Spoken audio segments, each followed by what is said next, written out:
juste faire un avertissement. Ma chronique, ce sera pas doux et je m'excuse pas du tout, mais il va y avoir des mots rough. 62 millions de personnes, c'est 14 fois Montréal. 62 millions de personnes, c'est d'organiser un show au Stade olympique, rempli à craquer.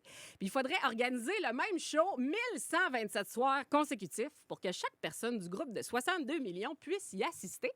Ça prendrait 3 ans de show back-à-back chaque soir. Bon, on s'entend pour dire que le son serait de la merde, c'est le stade, mais pareil, c'est ça que ça représente, 62 millions. Ben, en fin de semaine, au States, on a découvert une Global Rape Academy, une académie du viol mondial. C'est quoi ça? C'est un site où des hommes, des maris, des pères de famille vont pour s'inscrire dans des fins d'y partager dans des groupes chat, des façons de droguer leurs femmes pour mieux les violer et les battre. Un petit lundi. Ils partagent là des recettes de sédatifs avec les bons dosages. Tu sais, du genre, avec ça, mon gars, t'es good pour au moins 3-4 heures. Des trucs pour les filmer à leur insu, pour après ça se partager entre eux autres les vidéos. Je sais que dans mon thème, ça dit « Fais-moi rire, fais-moi pleurer, fais-moi rêver ». Petit spoiler alert, il y en a 2 que je vais moins faire aujourd'hui et je suis pas désolée.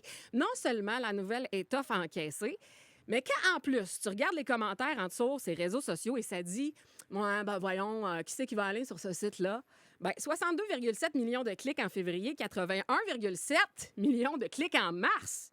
Ah! OK, des clics. C'est-tu des utilisateurs uniques? Non, va chier. Il y en aurait un, puis ce serait de trop. Ouais, mais Joanie, c'est rien qu'ailleurs, cette haine-là envers les femmes. Ah ouais, hein? Samedi après-midi, passage piéton sur Ontario, je suis en scooter. Je m'arrête pour laisser passer quelqu'un au passage piéton. Un homme dans son char, en arrière de moi, m'a collé à 1 mm de mon scooter.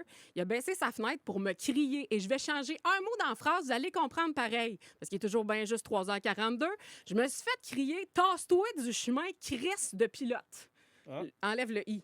Vous comprenez? Ah, OK, ouais. Mais non, ici, de la haine envers les femmes au Québec, on n'en a pas. Je sais pas si vous vous souvenez, il n'y a pas si longtemps que ça, ça avait fait un tollé, toi, chose, parce qu'il y a des femmes qui avaient avoué préférer tomber face à face avec un ours dans le bois que de tomber face à face avec un homme. Juste vous dire que moi, j'aurais choisi Yogi. Mais vous autres, les féministes, oui, qui reste que je suis féministe, puis pas parce que j'haïs les hommes, c'est pas ça le féministe. Moi, je vais choisir l'ours, pas parce que ce qui m'angoisse le plus serait tomber face à face avec, puis la violence faite par l'homme sur le coup, parce que I know it's not all men, slackez-moi une bûche, et je parle pas juste de violence physique ou psychologique, mais moi, ce qui m'angoisse le plus, c'est le bout après où on nous croit pas, le bout après où il y a des excuses. Non, mais c'est parce que j'ai trop bu, je pensais que tu voulais, tu m'as souri. Le bout après que des tirires de chum de gars. Puis le bout après du « Ah, mais c'est pas tous les hommes. » C'est pas tous les hommes. Mais 82 millions de clics. Imaginez vivre dans une société qui chiale plus contre les femmes qui osent se tenir debout devant la culture du viol que des hommes qui participent activement en restant silencieux à propos de ça. Lol. Les gars, on se fait dire qu'on haït les hommes parce qu'on ose prendre la parole, qu'on est à bout de se faire tuer et de se faire violer.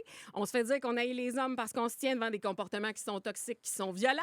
Mais de vous qui osent parler de ces doudes-là qui cultivent une haine contre les femmes, qu'on vient tout juste d'avoir notre 9e féminicide au Québec la semaine passée, en 2026. 9 femmes tuées en 4 mois. 9 femmes abattues en 4 mois. La dernière victime a 25 ans. Mettez-nous 9 meurtres d'hommes au Québec en 4 mois. On a des projets de loi, des réunions au sommet, puis les choses bougeraient. Je t'en passe un papier. Moi, je sais plus quoi dire parce que là, j'ai mal pour les femmes. Je suis en crise pour les femmes. Et pour ceux qui écoutent semi présentement, je suis pas en crise contre les hommes. C'est pas ça que je suis en train de dire. Je rêve juste du jour où vous allez peut-être un petit peu plus nombreux à nous aider dans le combat. Calvaire. J'ai le cœur fendu en ce moment pour ces femmes-là, pour la femme que j'ai été, qui a eu son lot de violence, pour celles qui nous écoutent présentement puis qui en subissent, puis qui savent pas comment s'en sortir. Faites un sondage maison autour de vous autres. Il n'y a jamais un homme qui va dire qu'il y a eu des comportements problématiques, mais calculez le nombre de femmes qui en ont eu et qui en ont subi. Être en couple avec une femme, c'est pas un free pass pour la violer. Être en couple avec une femme, c'est pas s'acheter un char, c'est pas s'acheter un condo, c'est pas un contrat à vie. Je peux fucking pas croire qu'on est en 2026 puis que je dis ça.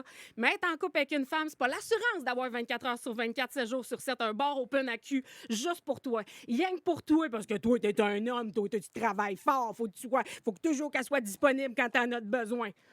On nous a rentré dans la tête pendant des générations qu'on avait un devoir conjugal. D'ailleurs, prenez un petit instant pour y penser au concept, à quel point c'est pas possible comme mère d'avoir des relations sexuelles parce que c'est ton devoir de femme. Pendant des générations, la femme a accouché en série, elle a élevé les kids, elle a cuisiné, elle était la bonne de service parce que, tu sais, anyways, on nous l'apprenait direct à petite école que le masculin l'emportait sur le féminin.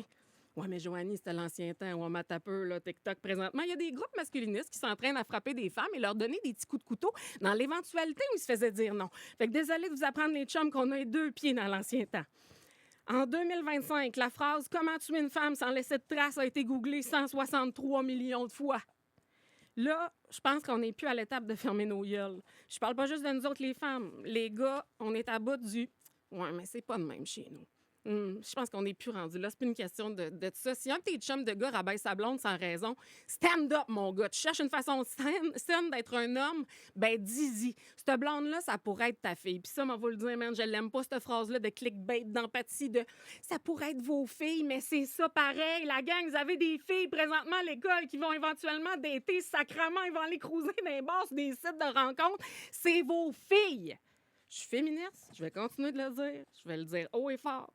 C'est rare que je vais dire ça, mais j'espère que ça vous a shaké parce que c'est normal de l'être. Ce qui l'est pas, en fait, c'est de rester insensible quand des affaires de même arrivent. Ouais, mais OK, mais elle s'est faite violer, mais qu'est-ce qu'elle portait? Elle portait un pyjama. OK. Mais elle devait avoir bu.